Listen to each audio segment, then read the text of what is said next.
हमारे पास। एंड अगर ऑब्जेक्ट हमारे पास एक्सेलरेट कर रहा हो यूनिफॉर्म एक्सेलरेशन के लिए, तो वहां पे हमने मैथमेटिकल सपोर्ट ली थी बाय दीज फॉर्मूलाज, जिसको हमने इक्वेशन ऑफ मोशन कहा। s equals to ut plus half at square v square minus u square to as, तो v equals to u plus at, जहाँ पे ये सारी चीजें हमने इस तरह डिस्कस की कि s डिस्प्लेसमेंट है, u इनिशियल वेलोसिटी है, v फाइनल वेलोसिटी है, एंड आपके पास a is the uniform acceleration, with t is the time जिसके अंदर ये सारे चेंजेस आ रहे हैं। हमने दो वैलिड जो दो कंडीशंस पढ़ी थी जिसके लिए इक्वेशंस हमारे पास वैलिड है।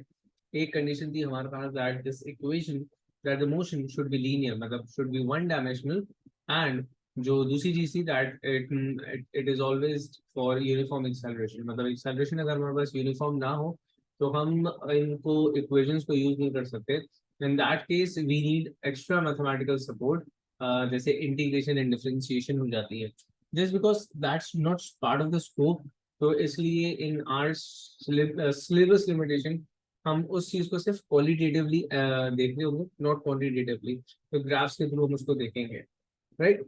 हमने एक दो एग्जाम्पल क्वेश्चंस कर रखे थे, इसी चीज को आज आगे बढ़ाएंगे और एक मोशन कैटेगरी और पढ़ने वाले हैं जिसके अंदर अगेन हम basically that is again motion for uniform acceleration but a specific acceleration that is gravitational acceleration। तो आज बेसिकली हम देख रहे हैं मोशन अंडर ग्रेविटी।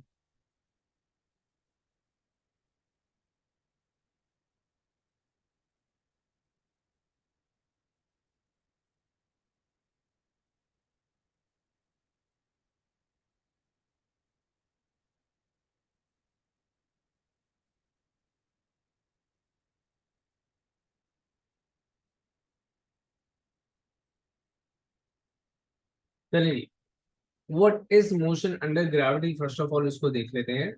देखिए, every object in the on the surface of the earth या फिर इन दी सराउंडिंग, ठीक है, with in the gravitational field region, every object is subjected to the gravitational force। The gravitational force on any object, on every object, is towards the center of the earth। And just because we talk about a flat surface, so we say that the gravitational force is always directed towards towards the ground या फिर downwards, right? Now, every force, we know that every force provides an acceleration. So the gravitational force provides an acceleration which is referred as gravitational acceleration. That value of gravitational acceleration is fixed, that is 9.81 meter per second. So any object that is subjected under which is performing any object, any motion which is subjected to the gravitational force only, so it would have a rate of change of its velocity that would be equal to 9.81 meter पर second square. ठीक है, तो सबसे पहले इस बात को हम लिख लेते हैं। हमने इसको लिखा कि if an object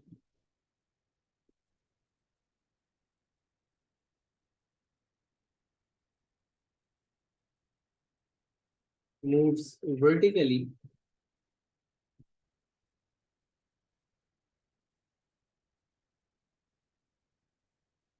under the influence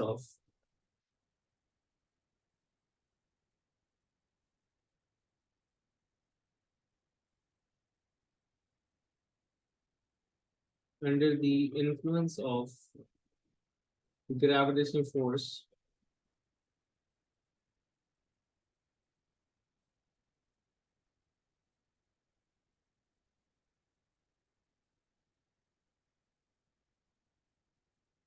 it is said to perform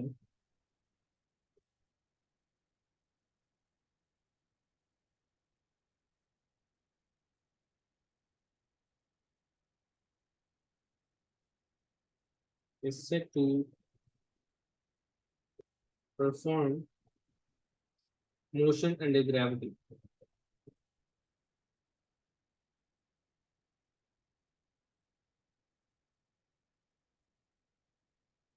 Now, when I said कि under the influence of gravitational force, तो इस बात को स्पेसिफाई करने की क्या जरूरत थी For example, I am lifting an object upward. Okay, that is a vertical motion. Gravity would have an effect over here, but it's not under the gravity. It's under the external force which I am providing.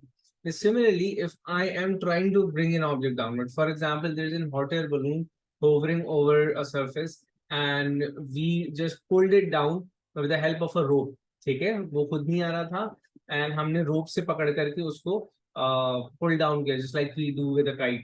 So that's a vertical downward motion. Gravity would have an effect on it, but that motion would never be referred as under the gravity because it's being pulled externally, right? When we say motion under the gravity, so it means there's no other force, the leading force apart from the gravitational force. अच्छा, leading force क्यों बोला मैंने, क्योंकि later on we'll discuss कि ठीक है, जब एक ऑब्जेक्ट ऊपर जा रहा होगा नीचे गिर रहा होगा तो उसके ऊपर एयर रेजिस्टेंस भी एक्ट करेगी, तो मैं ये नहीं कह सकता the only force that is acting is the gravitational force. लेकिन मैं ये जरूर कह सकता हूँ कि जो मोशन का चेंज होगा, एक्सेलरेशन और deceleration, that is due to gravity. अब वो मोशन है क्या, दो ही आ जाते हैं हमारे पास। या तो object would be thrown upwards, vertically ऊपर फेंका उसको, या फिर ऑब्जेक्ट फॉल्स वर्टिकली डाउनवर्ड्स, ठीक है ना। तो अगर मैंने एक ऑब्जेक्ट को वर्टिकली ऊपर की तरफ फेंका है, तो I will be providing it with a certain velocity, and due to gravitational deceleration वो उसकी वेलोसिटी ग्रेजुअली कम होगी। एंड अगर किसी ऑब्जेक्ट को हमने ड्रॉप किया तो उसकी वेलोसिटी इंक्रीज होगी बाय 9.81, तो दैट इज एक्सेलरेशन। अब इन दो मोशन को जरा तफसील से देख लेते हैं, ठीक है। तो आपके पास मोशन अंडर ग्रेविटी में हम दो मोशंस ही पढ़ेंगे, an object thrown upwards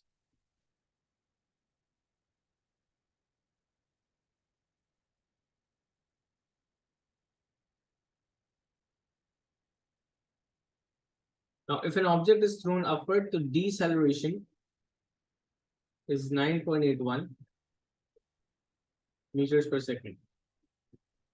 An object dropped from a height,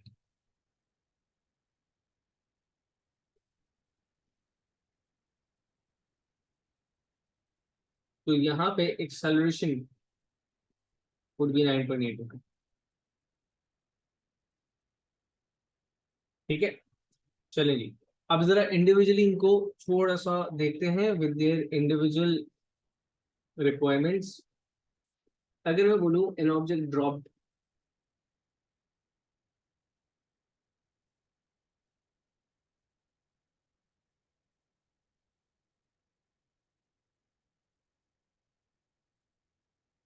सबसे पहली चीज ये कि if I am dropping an object, तो हम ये कहना चाह रहे हैं we are not providing any sort of initial velocity, हमने बस उसको यहाँ से रिलीज किया। तो रिलीज करने का मतलब ये है कि उसकी initial velocity would be zero, and वो फिर रेस्ट से स्टार्ट होगा, ठीक है। तो सबसे पहली चीज कि अगर किसी भी ऑब्जेक्ट को हम ड्रॉप कर रहे हैं तो उसका इनिशियल वेलोसिटी जो होगा दैट वुड बी जीरो, ठीक है। उसके ऊपर ग्रेविटेशनल एक्सेलरेशन लग रही होगी, दैट वुड बी 9.81 मीटर पर सेकेंड स्क्वायर,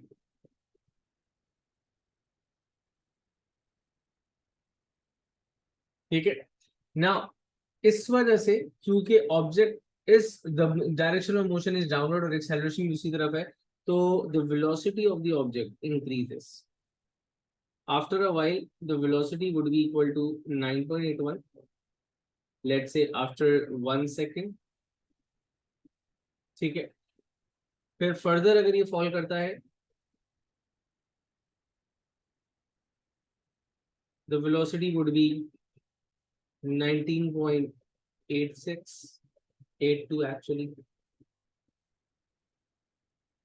ठीक है। दिस इज मजीद आफ्टर 1 सेकेंड, एंड फर्दर अगर ये नीचे आता है तो after the 1 second, the velocity would be 27 point something,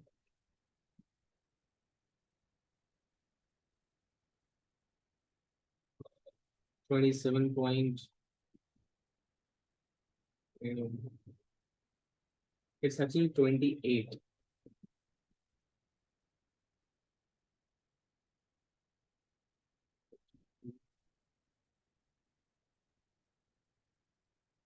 29.73, तो let's write 29.7 only, right.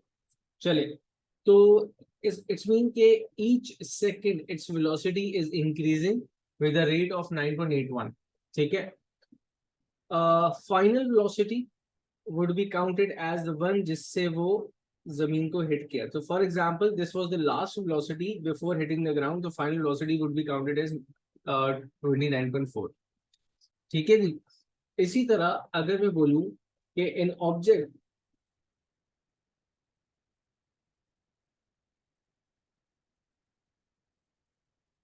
is thrown vertically upwards,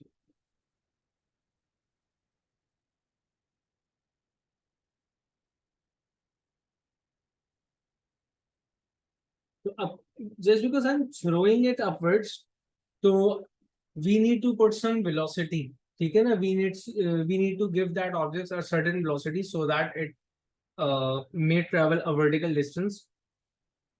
तो इस वक्त in that case initial velocity is now not equal to zero, कुछ भी हो सकती है with a certain velocity जिससे भी हमने इसको ऊपर फेंका था, but it must not be zero, right। And after every second the velocity will decrease, ठीक है। तो ये v1 कहा मैंने, इसको मैंने लेट्स से v2 कह दिया, एंड द फाइनल वेलोसिटी जहां पर इसकी वेलोसिटी डिक्रीज होते होते जीरो हो जाएगी, that would be the point of maximum height. तो जब भी किसी ऑब्जेक्ट को ऊपर की तरफ फेंका जा रहा है तो वहां पे जो मैक्सिमम हाइट का टर्म यूज होगा वो उसका वो पॉइंट होगा जहां पे उसकी वेलोसिटी जो है वो जीरो हो जाए। डेफिनेटली वेलोसिटी वो डिक्रीज, डिक्रीज का रीजन क्या है, the velocity vector is acting upwards, the acceleration is again downward, that is 9.81, ठीक है। तो ऑपोजिट डायरेक्शन होने की वजह से दी ऑब्जेक्ट को डिसेलरेट डिसेलरेट होते होते उसकी वेलोसिटी जीरो हो जाएगी, एंड जहां पर जीरो होती है वहां पर ऑब्जेक्ट मैक्सिमम हाइट कहलाएगा, and after that it will return in the same manner जैसे कि हमने ड्रॉप के लिए पढ़ा, ठीक है। So these are the two motion only, and फिलहाल हम यहाँ पे इफेक्ट ऑफ एयर रेजिस्टेंस को निग्लेक्ट कर रखे हुए हैं, ठीक है। तो एयर रेजिस्टेंस की निग्लेक्ट कर मतलब इस केस में जहाँ पे एयर रेजिस्टेंस को मौजूद नहीं रखा हुआ तो वहाँ पे द वैल्यू रिमेन्स 9.81। अगर एयर रेजिस्टेंस को लाऊंगा तो वैल्यू वो डिक्रीज फ्रॉम 9.81, एंड अगेन ये फॉर्मूलाज फिर वैलिड नहीं होंगे। चले, अच्छा, अब एक important point for the conceptual purpose कि एक ऑब्जेक्ट को अगर मैंने ड्रॉप किया है तो उसकी initial velocity is zero, that is fix, उसका acceleration is 9.81, that is fix. तो वो उसकी फाइनल वेलोसिटी क्या होगी, कितनी वेलोसिटी से वो गिर रहा है, दैट टोटली डिपेंड्स मैंने कितनी ऊंचाई से उसको फेंका था, एट व्हाट हाइट वो ड्रॉप किया गया, right. So if an object is drop, ये दो पॉइंट्स है important points.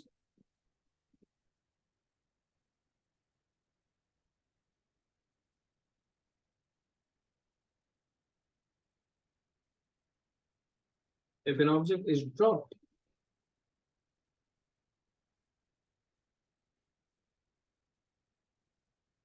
its final velocity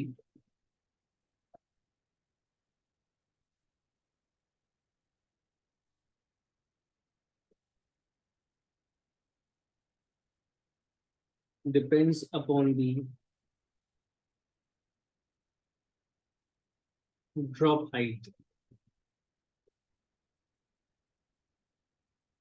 the height जहां से हमने इसको फेंका था, ठीक है ना। एंड सिमिलरली अगर मैं किसी ऑब्जेक्ट को वर्टिकली अपवर्ड थ्रो कर रहा हूँ तो उसकी मैक्सिमम हाइट, देखो उसकी final velocity would be zero, that's fix. उसकी acceleration is deceleration is 9.81, that is also fixed, ठीक है। उसकी कितनी हाइट होगी, दैट टोटली डिपेंड्स कि मैं कितनी इनिशियल वेलोसिटी से उसको फेंका था ना। इफ यू वांट कि एक ऑब्जेक्ट जो है वो काफी ऊपर तक जाए तो इन दैट केस मुझे उसकी वेलोसिटी ज्यादा देनी पड़ेगी, ठीक है ना। तो हम इस पॉइंट को लिखेंगे, if an object is throne,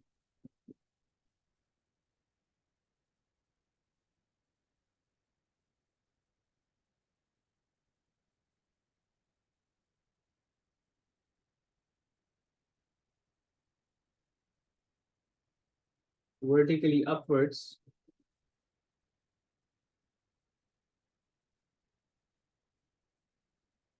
its maximum height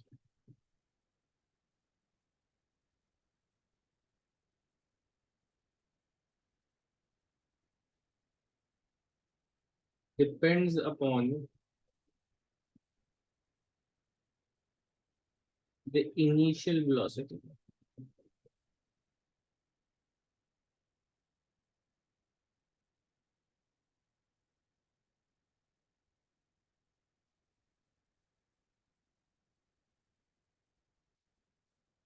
ठीक है, अब just because this is also a motion under this is also a motion for a uniform acceleration because air resistance is neglected, so for mathematical purpose हम still यहाँ पे use करेंगे the equation of motion. ठीक है, अब यहाँ पे जो equation of motions है तो उसको किस तरह हम modify करेंगे actually. Equations of motions are same. हमारे पास equation of motion थी v square minus u square is equals to 2as. S is equals to ut plus half at square, and then we had v is equals to u plus at.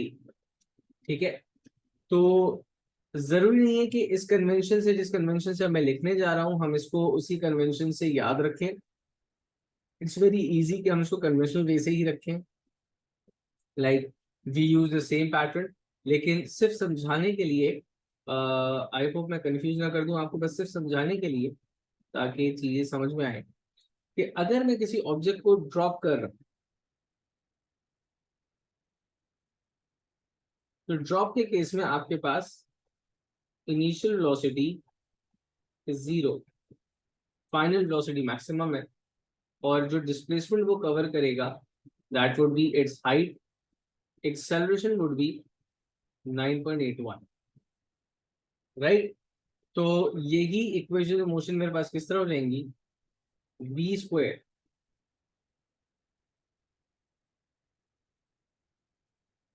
Square minus zero is equal to 2gh.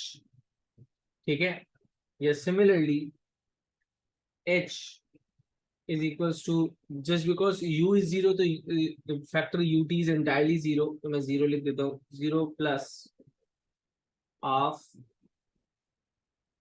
g t square. And similarly if it's dropped तो initial velocity was zero plus g t, right. अच्छा, अगर object को हम upward throw कर रहे हैं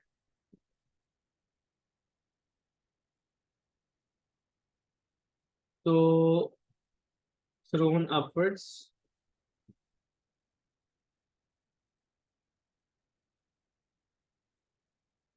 these aren't the new formulas. उसी formula को हमने मॉडिफाई किया, उसके अंदर जस्ट समझने के डेडिकेटेड वैल्यूज पुट इन करने के बाद देखा कि उसकी क्या नई शक्ल बनकर आती है.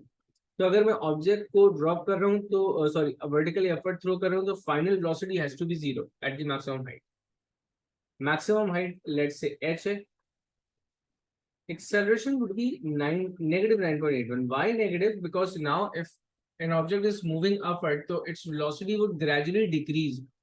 Now, decrease in velocity is referred as deceleration, which is negative acceleration. तो negative से साइन यहाँ पे decrease in velocity को represent करने के लिए. ठीक है, तो मैं यहाँ पे लिख देता हूँ decrease in velocity.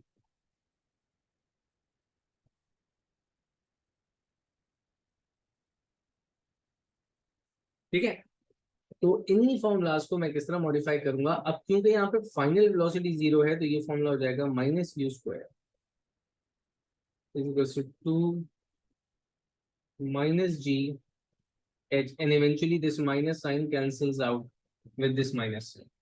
ठीक है, अच्छा इसी तरह द अदर वन आपके पास रेयरली यूज होता है क्योंकि हम यहाँ पे इनिशियल वेलोसिटी को जीरो नहीं रखते, बट स्टिल अगर हमें यूज करना पड़े तो ये s is equal to you t, entirely u T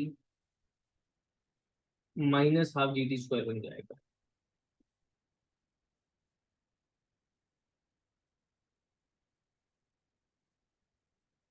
ठीक है, एंड v स्क्वायर क्योंकि जीरो है तो zero equals to u minus g t, जो कि इवेंचुअली u जब on the other side of the equation जाएगा तो it will get a minus sign with it, and minus cancel out हो जाएगा. So these are the equation motion. आपको अलग से इनको याद करने की जरूरत नहीं है. These are not the new equation, these are the same equation. उसके अंदर सिर्फ हमने डेडिकेटेड वैल्यूज पुट इन की, तो हमारे पास जो शक्ल निकल कर आई वो कुछ इस टाइप की. ठीक है. I hope things are clear till now. They were very simple, almost the same. बस थोड़ा बहुत हम लोगों ने रिकॉल किया ग्रेविटेशनल एक्सेलरेशन को. बाकी इक्वेशन वाली चीज थी that is almost the same. ठीक है. तो let's start with the questions. ठीक है, हम एग्जांपल क्वेश्चंस देखते हैं पहले.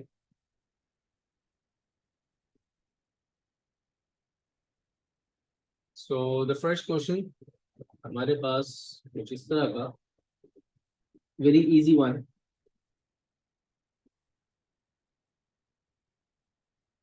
एन ऑब्जेक्ट ड्रॉप फ्रॉम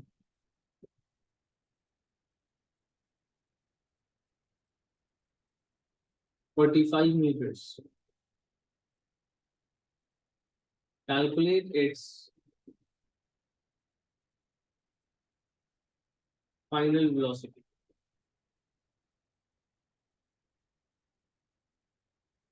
ठीक है. तो an object is dropped from a,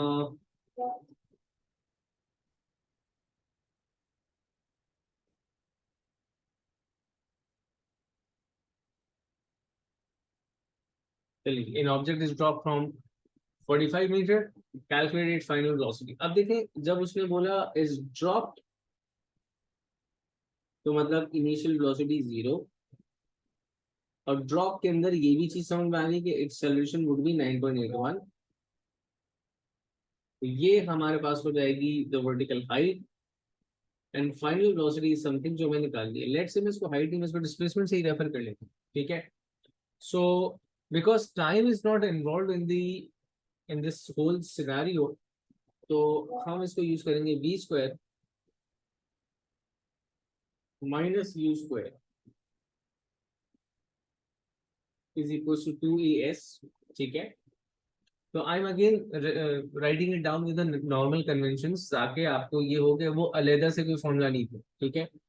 now if an object was drop, तो वर्टिकल सॉरी आपके पास जो u है initial velocity that was zero. v we are suppose to find out p, and क्योंकि object अगर नीचे गिर रहा है उसकी वेलोसिटी वुड इंक्रीज, तो 9.81 की वैल्यू पॉजिटिव में लिखी जाएगी.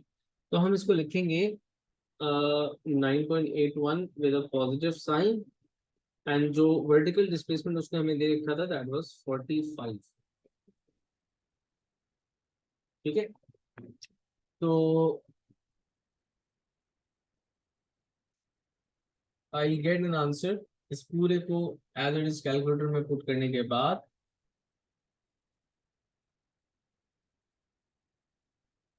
2 into 9.81 multiplied by 45 and under root, that is 29.7. So the vertical velocity जिससे वो नीचे गिर रहा है that is 29.7 meters. ठीक है. अच्छा, इसी तरह let make it part A. ठीक है. एंड पार्ट बी में फॉर एग्जांपल वो बोलता है calculate the time,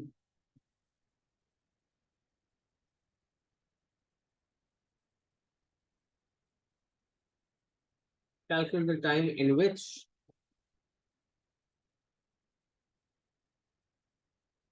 it reaches the ground.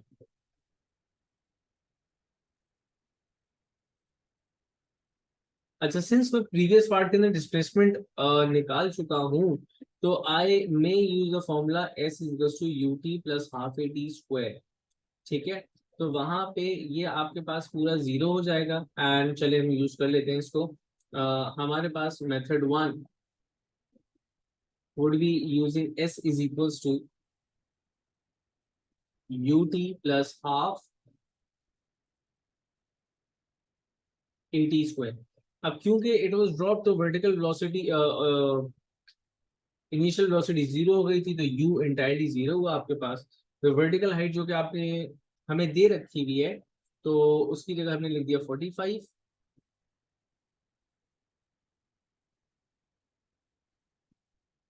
Half again 9.81 positive, y positive, क्योंकि वो एक्सेलरेट कर रहे हैं यहाँ पे, एंड यहाँ से मैं टाइम की वैल्यू निकाल दूंगा। ठीक है, सो टाइम की वैल्यू अगर मैं यहाँ से निकालता हूँ तो अच्छा, एक चीज अक्सर बच्चों को कंफ्यूज करती है, आई होप ना करे, लेकिन मैं स्टेप बढ़ा देता हूँ। तो मैथमेटिक्स में थोड़ा बहुत बच्चे कंफ्यूज जाते हैं ना, तो यहाँ पे आई ऑलवेज रिकमेंड कि write down the basic formula first, and the second step आप उसके अंदर वैल्यूज पुट करो, थर्ड स्टेप जो चाहिए उसका सब्जेक्ट बना लो। ठीक है, तो just adding a step initial basis के ऊपर, तो कंफ्यूजन ना हो। The two in the denominator multiplies by the 45 on the other side, 9.81 gets divided, t के ऊपर स्क्वायर था तो ये पूरा अंडर रूट हो गया। तो अब क्या है कि आप एज इट इज उसको कैलकुलेटर के अंदर पुट करोगे and you will give the answer. तो ये आपके पास 90 divide by 9.81 and under root 3.028, तो 3.0 ही मैं इसको अज्यूम करता हूँ, तो इट इज एक्चुअली 3.0 सेकेंड। तो 3 सेकंड के अंदर 45 की हाइट से अगर मैं फेंकूंगा तो 3 सेकंड के अंदर वो ऑब्जेक्ट नीचे गिर जाएगा। ठीक है, another way of solving the similar question was another way of solving similar question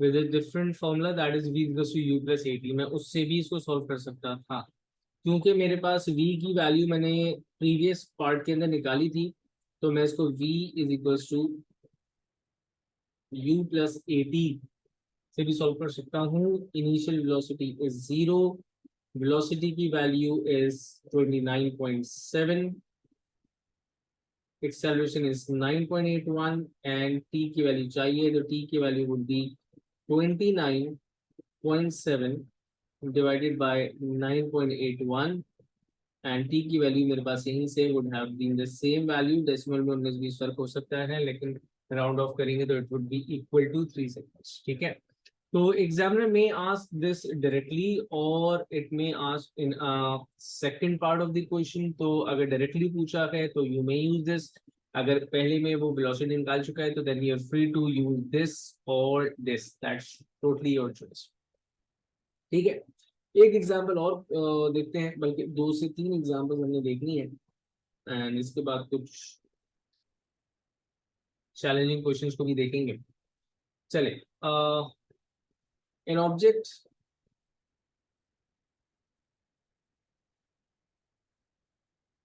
is throne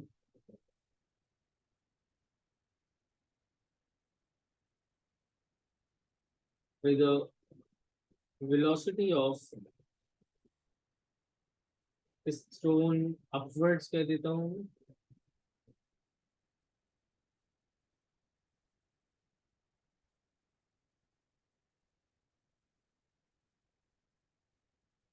with a velocity of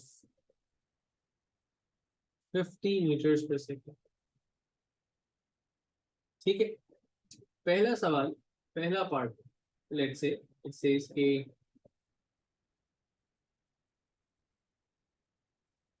find its, ऐसा कर लेते हैं, पहला पार्ट हम कर देते हैं फाइंड द टाइम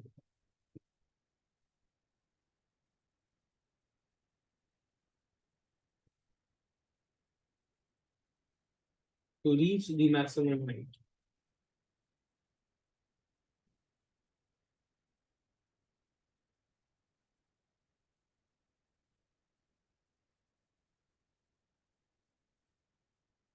ठीक है, एंड दूसरा पार्ट मैक्सिमम हाइट,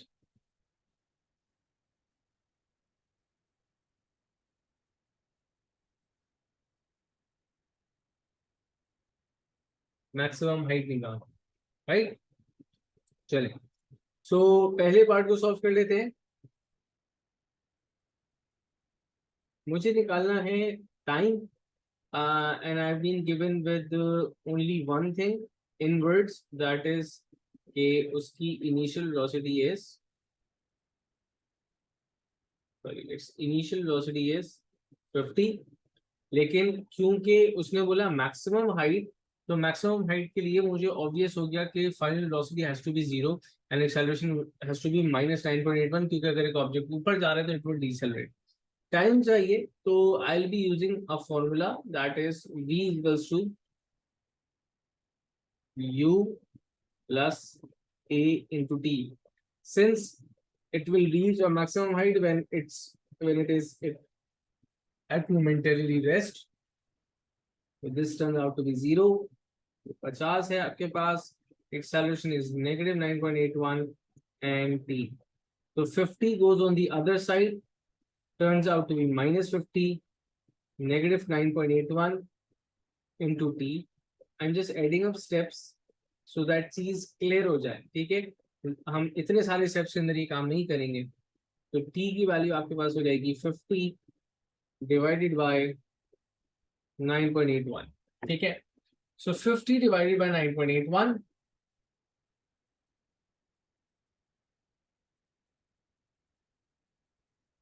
इज 5.09, तो वील जस्ट राइट 5.1। हमें दो सिग्निफिकेंट फिगर्स के अंदर आंसर देना होगा,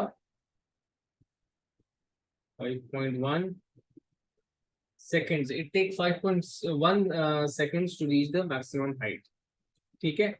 उसके बाद इसने बोला मैक्सिमम हाइट की वैल्यू बता दे। नाउ मैक्सिमम हाइट के लिए हमारे पास स्टिल दो मेथड्स आ जाते हैं, लेकिन हम एक है, अगर मैं यूज करूं s is equals to U T plus half A T square.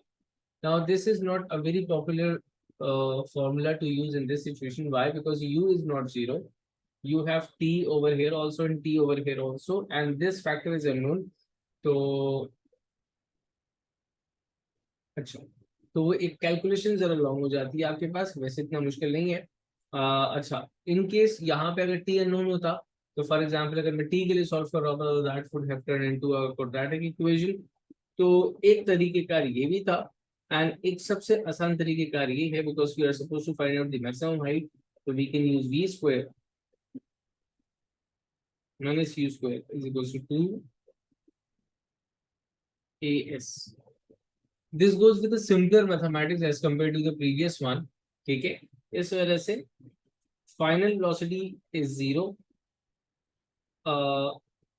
आपके पास minus initial velocity was 50 with square on it according to the formula, because it is moving upwards, तो वो डिसेलरेट कर रहा है, एंड एक्सेलरेशन की value हम लिखते हैं -9.81, and the vertical height is something जो हमें निकालनी है, right.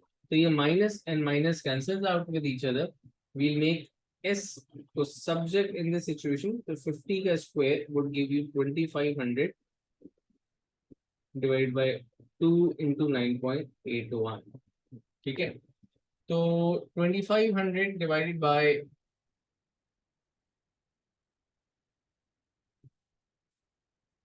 2 into 9 point,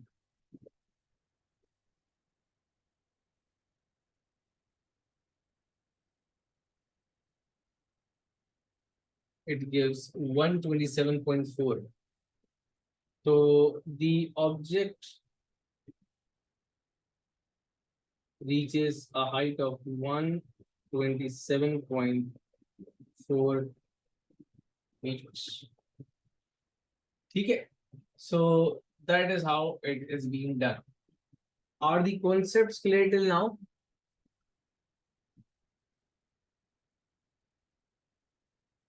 And if you need to copy anything, so you may copy it right now।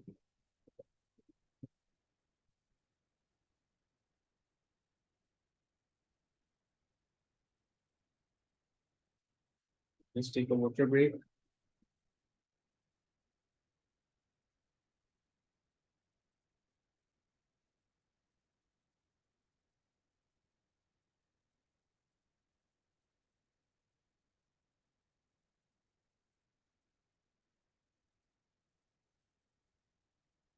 चले. Now let's move on towards the interesting situation. ठीक है.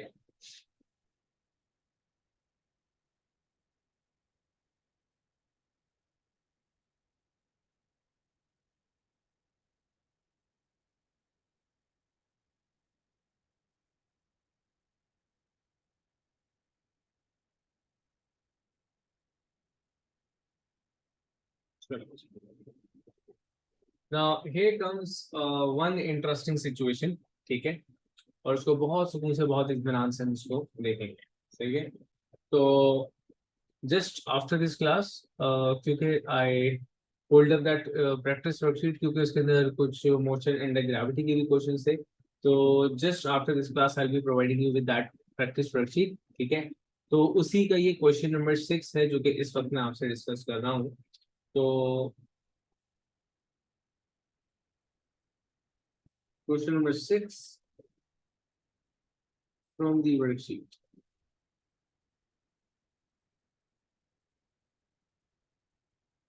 ठीक है. Now, question says that there's a man who is standing at the edge of a cliff, right? And that cliff is at a height of 20 meters from some sea level, water level, or anything जो कि उसने बनाया. ठीक है. He's standing right here, and this man throws a ball vertically upwards with a velocity of 15 meters per second. The ball rises to a height. The ball rises to a certain height, and then it returns to the ground,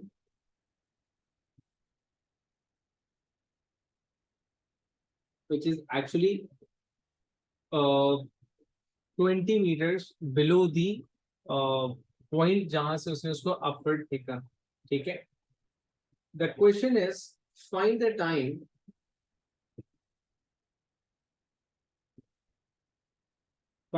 time interval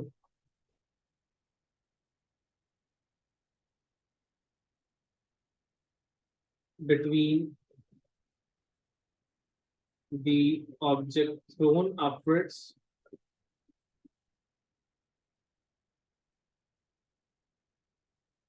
and when it hits the bottom.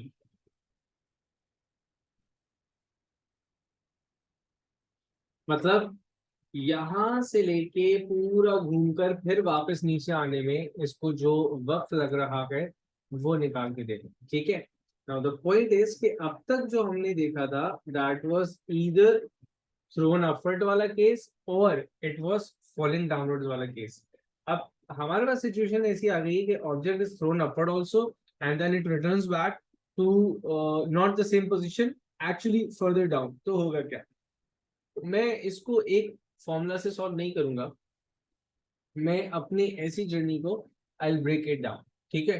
तो break down मैं कैसे कर रहा हूँ? मैंने कहा the point जब उसको फेंका गया था, जहां से इसको फेंका गया था, मैंने उस पॉइंट को ए कहा. द पॉइंट जो उसकी फाइनल मैक्सिमम हाइट थी उसको मैंने बी कहा था. ठीक है. ये बी से वापस रिटर्न करके जब ए पर पहुंचा तो उसको मैंने सी कहा. ठीक है. A and C are at the same level and D is the point जब वो फाइनली अपनी जगह को हिट करता है. तो अब मैं क्या करूंगा? I break down the situation. I find out the time for A to B, then B to C and C to D. ठीक है. उसके बाद ये कहानी मेरे लिए आसान हो जाएगी. तो स्टेप बाय स्टेप सॉल्व कर दे. पहले सॉल्व कर रहे हैं हम for A to B, right. अब अगर फॉर ए टू बी के लिए सिर्फ सिचुएशन देखें तो बाकी सबको भूल जाए, सिर्फ इसको देखिए। Initial velocity is 15, final velocity is 0, acceleration is 9.81 with a negative sign.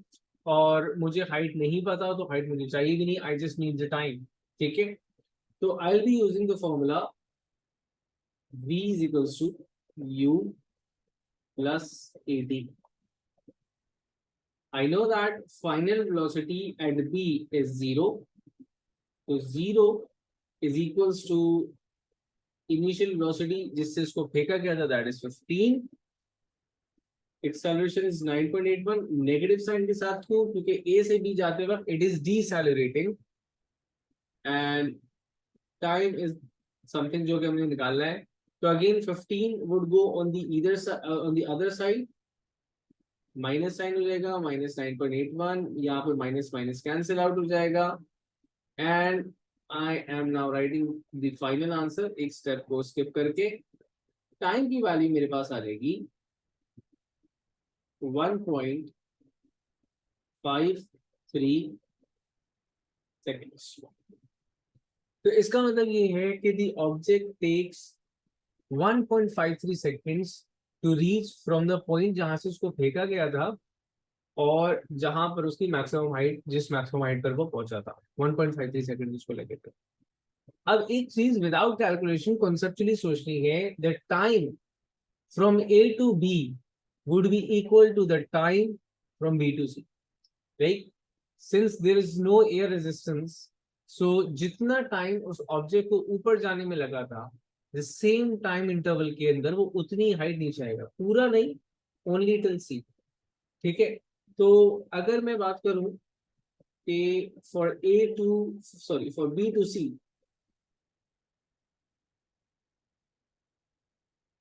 तो आई जस्ट राइट के जो टी ए बी है, मतलब the time interval from A to B is equals to time interval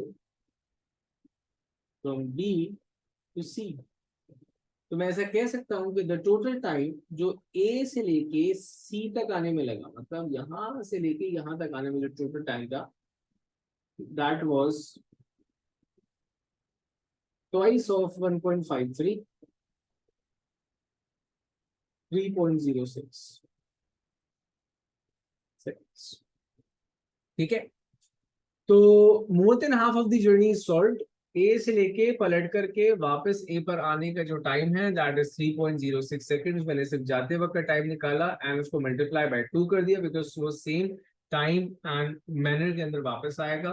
ठीक है, अब रह गई बात आखिरी टाइम की, that is for time for C to D. अब ये मोशन इज बिट डिफरेंट, तो इस मोशन के लिए एक एक्स्ट्रा इन्फॉर्मेशन भी हमें दे रखी है, दैट इज इट्स हाइट। तो इफ यू टॉक अबाउट के from for C to D, now C से लेके डी तक का जो डिस्टेंस है, that is 20 metres. Acceleration would be negative 9.8 plus 9.81, because क्योंकि वो नीचे फॉल कर रहा है तो उसकी वेलोसिटी में इंक्रीज आ रहा है। फाइनल वेलोसिटी हमें नहीं गिवन है, एंड इनिशियल वेलोसिटी पे बात करते हैं। देखें, जब मैंने इस ऑब्जेक्ट को ऊपर फेंका था at point A, its velocity was 15, the velocity decrease to 0, and यहाँ पे 0 से it will again start to increase with the same magnitude, that is 9.81 in the same time interval. तो डेफिनेटली सी पर आते आते ऑब्जेक्ट की velocity would be again 15 but in negative direction, downward. तो at C, इस point के ऊपर the velocity is downward because अब ये नीचे की तरफ जा रहा है, लेकिन वेलोसिटी की वैल्यू इज अगेन 15 मीटर पर सेकेंड। अब क्योंकि my journey is from C to D, तो my initial velocity would be the velocity that is at the point C. Point C पे object is having at the value of velocity that is 15, जिस velocity से उसको ए पर फेंका गया था, क्योंकि हो गई 15 मीटर्स पर सेकेंड। मुझे यहाँ से टाइम निकालना है, तो मैं फॉर्मूला यूज कर रहा हूँ, s is equals to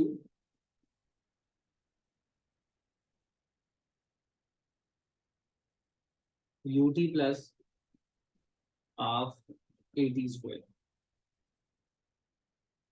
Now that's the only formula क्योंकि मेरे पास फाइनल वेलोसिटी नहीं है गिवन. ठीक है. तो अब ये थोड़ा सा डिफरेंट वे में सॉल्व होने जा रहा है. हम यहाँ पे लिखेंगे 20, u की जगह हमने लिखा 15, time is unknown, plus 1/2, it's accelerating, velocity is increasing, तो पॉजिटिव 9.81 एंड टी स्क्वायर. इसको सिंप्लीफाई करने पे आई गेट 4.9 टी स्क्वायर. मतलब सिर्फ इसको सॉल्व किया तो I get 4.9 minus 15t minus 20 equals to 0. मैंने इसको रीअरेंज किया सॉल्व करने के बाद, and what I got is a quadratic equation. अब क्या हमें quadratic equation सॉल्व करनी नहीं, you just have to put these values into the calculator. ठीक है ना. आपके I hope you know how to solve a quadratic equation through a calculator. You just go and select equation, you put the values of x square x in c and you'll get two answers. तो जब मैं इसको calculator से solve करता हूँ तो the answers I get is 1 seconds and the answer I get is for negative 4.06 seconds. Now, clearly I won't be using negative value for my time. ठीक है ना. Time can never be negative. तो the time interval from for C to D is 1 seconds. तो मैंने यहाँ पे लिखा कि T C D is 1 seconds.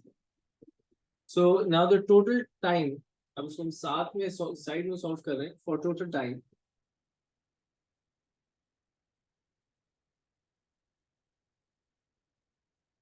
for total time हमने क्या किया, हम लोगों ने TAB plus TBC plus T plus TCD इन सब को ऐड कर दिया. ठीक है. तो that makes 1.53 plus 1.53 plus 1 seconds, 4.06 seconds. This is the total time. ठीक है. चलें.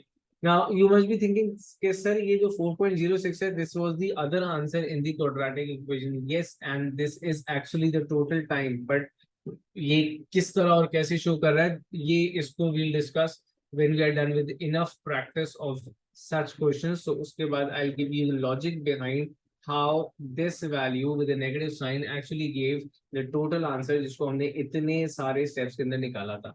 You can also solve it this way. लेकिन थोड़ी सी टेक्निकलिटीज है. उससे पहले we need conceptual technicalities है. मैथमेटिकल तो कुछ भी नहीं है. मैथमेटिक्स से सिर्फ इतनी सी है. ठीक है ना. तो थोड़ी सी conceptual technicalities है. Before that I want you to have a good practice on upon these questions. ठीक है. So far in the last class we did equation of motion. We recalled it today, and today we discuss another case of equation of motion that was for a motion which is under the gravity only. Either could be gravitational acceleration or gravitational deceleration. We use the same equation of motion as we used in the previous question. बस जो acceleration की value है that is 9.81 and that varies के 9.81 को कब positive and कब negative लेना है. So if an object is thrown upward, so it's clearly it would decelerate. So I will take 9.81 as a negative value, and if an object is falling towards the ground, so the value of the velocity would increase definitely. And वहां पे obvious हो जाएगा कि 9.81 की value को मैं plus में लूंगा. ठीक है. So this was the question from the worksheet. The worksheet which I am just about to send you as soon as I end the class. ठीक है. So have a look on that worksheet. जितने questions आप practice कर सकती हैं from that please do it. ठीक है.